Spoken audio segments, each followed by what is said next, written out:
Hi, I'm Angela. I am a third-year student at MkeUX studying User Experience Design and Communication. I am here with Ashley today from MkeUX to learn a little bit about what she does. Hi, welcome. Thanks. So we want to know, how did you get into UX design and where you kind of started? So I actually started as a software engineer. I went to MkeUX originally for software engineering. I realized very quickly that I wanted to work more with users. And so I actually switched to MIS, and then from there worked with the company I was working for at the time to start shadowing the UX team to figure out if that's what I wanted to do. Very cool. So what have been some unexpected challenges related to UX since you kind of switched from software? What did you kind of notice a challenge in that? I think software is a pretty established industry. People know what developers are and what they do. User experience is the complete opposite. We're at the point right now where people kind of know that they want a good user experience for their website, but they don't really know what that means. So there's a huge education component of trying to work with people so that they understand that it's about their users. Okay. So what does a typical career path for a UX designer look like? Do you think it's more kind of you get into the flow of things like through your company where you kind of self-taught through them, or? I think especially in the past few years, people have had more formalized UX practices, so now there's definitely more of a mentor-mentee relationship at companies, but a lot of it is self-taught, a lot of just self-discovery. If you see something is wrong, you work on correcting it, you work on figuring out solutions to problems. Awesome. So then, could you tell us a little bit about your title at MkeUX, kind of what your day-to-day activities are? So MkeUX is a volunteer group. So my job is I am the User Experience Practice Director at SafeNet Consulting.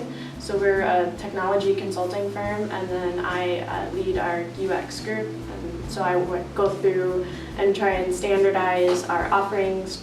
I do a lot of explanation with clients and education as to what UX is. We're doing an upcoming workshop on what accessibility is and how they can design for that. And then at MkeUX, I do a lot of the coordination of events. I reach out to speakers in the area, try and figure out what topics excite people, and then I schedule them so they can kind of bring that to the community. Very cool. How has the UX design landscape evolved, and what do you see for the future of UX? I think people are finally becoming more aware of UX, which is exciting to see kind of taking off. Especially on the West and East Coast, UX is really baked into product offerings.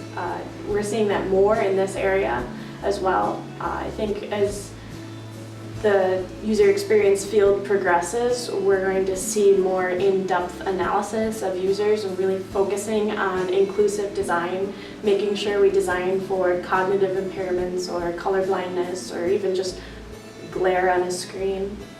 Yeah. What lessons have you learned that you wish you knew when you were starting out, kind of in that UX mind? I think nobody is right. If it's my opinion against somebody else's opinion, neither of our opinions matter unless they're validated by users.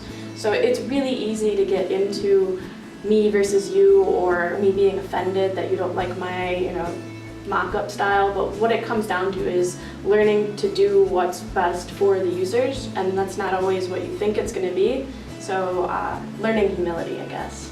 Yeah, and then what are your biggest words of wisdom for newcomers to the UX field, and kind of some advice that you have for us students here at MkeUX? I think really it comes down to two things. First of all, when you're at your job, working on a project, you need to be curious, be reaching. It's not just enough to work within the confines of your project on your product. If you see that something is wrong or that you think could be fixed to benefit your users, it's your job as a user experience designer to reach out and try and solve that problem for them. The other big aspect I would give is to really be, in a way, brave, because you have to go to your users pretty regularly. You have to get into new situations. You have to reach out in the group. Milwaukee is a pretty small UX community, and really how you build that relationship is by reaching out to other people, whether that's different community members, if that's different companies. But it can be scary to reach out to somebody, to email somebody from a company for the first time, to go interact with new people. That can be intimidating, but it's a thing that essentially by being brave and doing that, you can do your job better. Well, thank you for interviewing with us today, and we look forward to seeing you soon. Thanks for having me. I hope to see some of MSU's UX students at MkeUX events in the future.